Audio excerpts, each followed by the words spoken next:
Welcome to लक्ष्य भेद। आज है 5 जनवरी 2021 और आज 5 जनवरी 2021 से संबंधित जितने इंपॉर्टेंट क्वेश्चन हो सकते हैं हम लेकर के आए हैं। देखते हैं, चर्चा करने का प्रयास करते हैं। यदि वीडियो आपको अच्छा लगे तो आप इसको लाइक, शेयर और सब्सक्राइब जरूर कर दें। देखते हैं। भारत सरकार के पर्यटन मंत्रालय ने किसके सहयोग से अडॉप्ट ए हेरिटेज यानी कि अपनी धरोहर अपनी पहचान परियोजना चलाई है? तो अभी भारत सरकार के पर्यटन मंत्रालय ने संस्कृति मंत्रालय के साथ अपनी धरोहर अपनी पहचान परियोजना चलाई है। केंद्रीय संस्कृति और पर्यटन राज्य मंत्री श्री प्रहलाद सिंह पटेल ने यह परियोजना चलाई है। अगला क्वेश्चन, हाल ही में कहाँ देश का सबसे ऊंचा मौसम विज्ञान केंद्र लॉन्च किया गया है? तो अभी लद्दाख में देश का सबसे ऊंचा मौसम विज्ञान केंद्र लॉन्च किया गया है। लद्दाख जो जम्मू कश्मीर में था, पहले एक राज्य था लेकिन अब एक यूटी है, यूनियन टेरिटरी है, यानी संघ शासित प्रदेश है। और लद्दाख के उपराज्यपाल राधाकृष्ण माथुर हैं, जो 31 अक्टूबर 2019 से हैं, अभी भी उनका कार्यकाल चल रहा है। अब ये मौसम विज्ञान केंद्र लॉन्च हुआ है। तो मौसम विज्ञान केंद्र यानी कि IMD इंडियन मेट्रोलॉजिकल डिपार्टमेंट, यह इसकी स्थापना 1875 में हुई थी, 1875 ईस्वी में हुई थी। इसका मुख्यालय दिल्ली में है और इसके महानिदेशक डॉक्टर मृत्युंजय राय महापात्रा हैं। यह लद्दाख के लेह में समुद्र तल से 3500-3500 मीटर की ऊंचाई पर स्थित भारत में उच्चतम मौसम विज्ञान केंद्र होगा।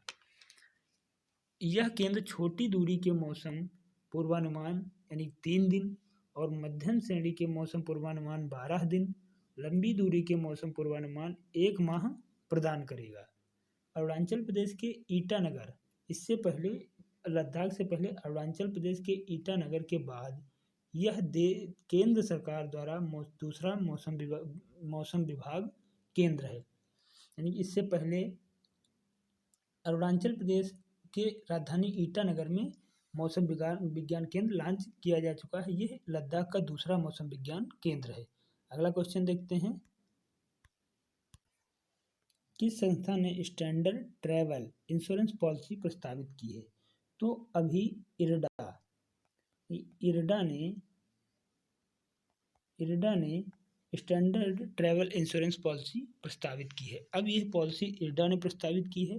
तो IRDA insurance regulatory and development authority, Hindi में कहें तो बीमा विनियामक और विकास प्राधिकरण, यह एक बीमा नियंत्रण प्राधिकरण है, संगठन है। इसकी स्थापना 1999 में हुई थी, 1999 ईस्वी में हुई थी। इसका मुख्यालय आंध्र प्रदेश में है।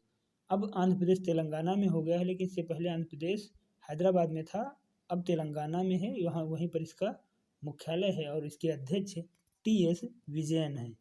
और इरडा भी यह स्टैंडर्ड ट्रैवल इंश्योरेंस पॉलिसी करने वाली संस्था बनी है।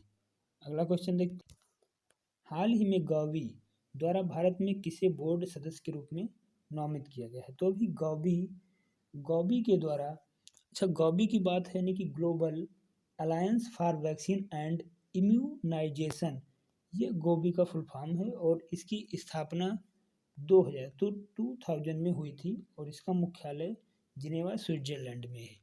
गौबी जो है यह एक सार्वजनिक निजी वैश्विक स्वास्थ्य साझेदारी है, जिसका लक्ष्य गरीब देशों में टीकाकरण की पहुंच कराना है।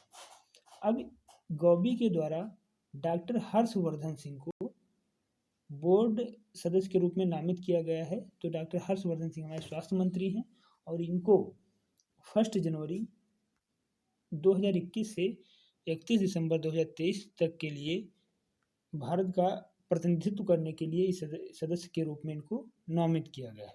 नेक्स्ट क्वेश्चन देखते हैं, पूर्वोत्तर भारत का एकमात्र अदरक प्रसंस्करण प्लांट किस राज्य में पुनर्जीवित किया गया है?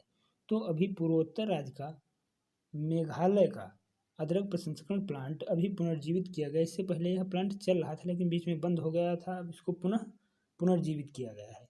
अब ये मेघालय के री भोई एक ज़िला पड़ता है वहाँ, री भोई ज़िला, वहाँ पर यह प्लांट पुनः जीवित किया गया है। अब बात मेघालय की है, तो मेघालय की राजधानी है शिलांग और मेघालय के मुख्यमंत्री हैं कॉनरेड संगमा और मेघालय के गवर्नर यानी कि राज्यपाल हैं सत्यपाल मलिक, जो अभी तक गोवा के राज्यपाल थे। नेक्स्ट क्वेश्चन देखते हैं। नासा का space craft Cygnus international space station से आगामी 6 जनवरी को यानी कि कल 6 जनवरी को प्रस्थान करेगा। इस एयरक्राफ्ट का नाम किस अंतरिक्ष यात्री के याद में रखा गया है? तो अभी नासा का aircraft Cygnus international space station से आगामी 5 जनवरी को 6 जनवरी को प्रस्थान करेगा। इस एयरक्राफ्ट का नाम अंतरिक्ष यात्री कल्पना चावला के नाम पर रखा गया है। कल्पना चावला भारतीय मूल की प्रथम महिला नागरिक थी जिन्होंने अंतरिक्ष की यात्रा की थी, जो अंतरिक्ष में गई थी। और ये जो नासा है यानी कि national aeronautics and space administration, इसकी स्थापना 29 जुलाई 1958 ईस्वी में हुई थी। 29 जुलाई 1958 ईस्वी में हुई थी। इसके प्रशासक जिम ब्रेडनेस्टी हैं। कल्पना चावला अमेरिका की नासा की एक सदस्य थी। जो ये एजेंसी है नासा की, अंतरिक्ष एजेंसी है। उसके बाद कोलंबिया के एक अंतरिक्ष यान में इनकी मृत्यु 1 फरवरी 2003 ईस्वी को हो गई थी। नेक्स्ट क्वेश्चन देखते हैं। हाल ही में राष्ट्रीय पुलिस K9 पत्रिका का विमोचन किसने किया है? तो अभी हमारे प्रेजेंट टाइम के गृह मंत्री होम मिनिस्टर अमित शाह ने राष्ट्रीय पुलिस K9 पत्रिका का विमोचन किया है।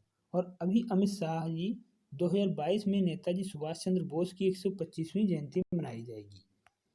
उसके लिए एक समिति का गठन किया गया है और उस समिति के अध्यक्ष अमित शाह को बनाया गया है। नेक्स्ट क्वेश्चन देखते हैं। भारत सरकार ने हिमाचल प्रदेश में बागानी उत्पादन का विस्तार करने के लिए किसके साथ $10 मिलियन ऋण समझौता किया है? तो अभी यहाँ पे किया है। तो अभी भारत सरकार ने हिमाचल प्रदेश में बागानी उत्पादन के लिए ADB के साथ $10 मिलियन का समझौता किया है। तो अभी ये समझौता ADB के साथ हुआ है। तो ADB की स्थापना यानी कि एशियन डेवलपमेंट बैंक, इसके फुल फॉर्म है एशियन डेवलपमेंट बैंक। इसकी स्थापना 1966 में हुई थी, 1966 ईस्वी में। और इसके अध्यक्ष मात्सुगु अस्कावा हैं। इसका मुख्यालय फिलीपींस मनीला में है।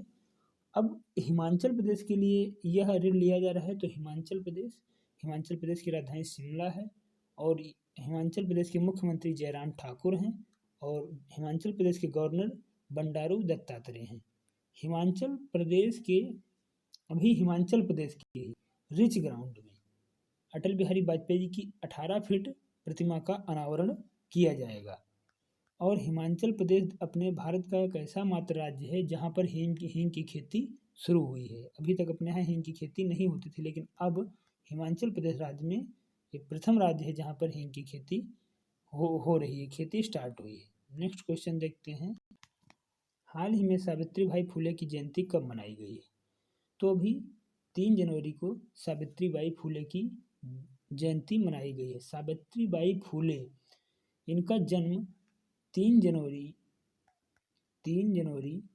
1831 में हुआ था, यानी कि 1831 ईस्वी में हुआ था। और ये भारत की प्रथम महिला शिक्षिका, समाज सुधारिका एवं मराठी कवयित्री थी। और इन्होंने महिलाओं की शिक्षा के लिए बहुत काम किया है, इसलिए इनकी जयंती 3 जनवरी को मनाई गई है। नेक्स्ट क्वेश्चन देखते हैं। हाल ही में बांधवगढ़ टाइगर रिजर्व में hot air balloon wild life safari शुरू की गई है। यह किस राज्य में है? तो भी बांधवगढ़ टाइगर रिजर्व में hot air balloon wild life safari शुरू की गई है। यह टाइगर रिजर्व मध्य प्रदेश में स्थित है। ये मध्य प्रदेश में है। अब ये tiger air balloon wild life safari क्या है? तो इसके द्वारा एयर बैलूनों के द्वारा पर्यटक वहाँ जो आएंगे एयर बैलून के द्वारा, वो सभी जानवरों को और इस टाइगर रिजर्व को देख सकेंगे। ऊपर उड़ते हुए देख लेंगे। ये टाइगर रिजर्व, ये air balloon wild life sanctuary है। अब ये मध्य प्रदेश में शुरू हुई है। तो मध्य प्रदेश के मुख्यमंत्री हैं शिवराज सिंह चौहान और मध्य प्रदेश के राज्यपाल हैं आनंदीबेन पटेल। आनंदीबेन पटेल उत्तर प्रदेश की भी राज्यपाल हैं। 2 राज्यों की राज्यपाल हैं आनंदीबेन पटेल जी। अगला आज के लिए हम इतने ही क्वेश्चन रखते हैं। यदि ये वीडियो आपको अच्छा लगा हो, हेल्पफुल लगा हो, तो आप वीडियो को लाइक, शेयर और सब्सक्राइब जरूर करें। आज का हमारा प्रश्न है किस देश ने चंद्रमा पर परमाणु रिएक्टर स्थापित करने की योजना तैयार की है? ऑप्शन दिए हुए हैं रूस, जापान, चीन और अमेरिका। तो इस प्रश्न का जवाब कमेंट बॉक्स में देना न भूलें। और यदि आपको कहीं पे कोई डाउट है तो आप क्वेश्चन कमेंट बॉक्स में लिखिए, आपका समाधान किया जाएगा। धन्यवाद।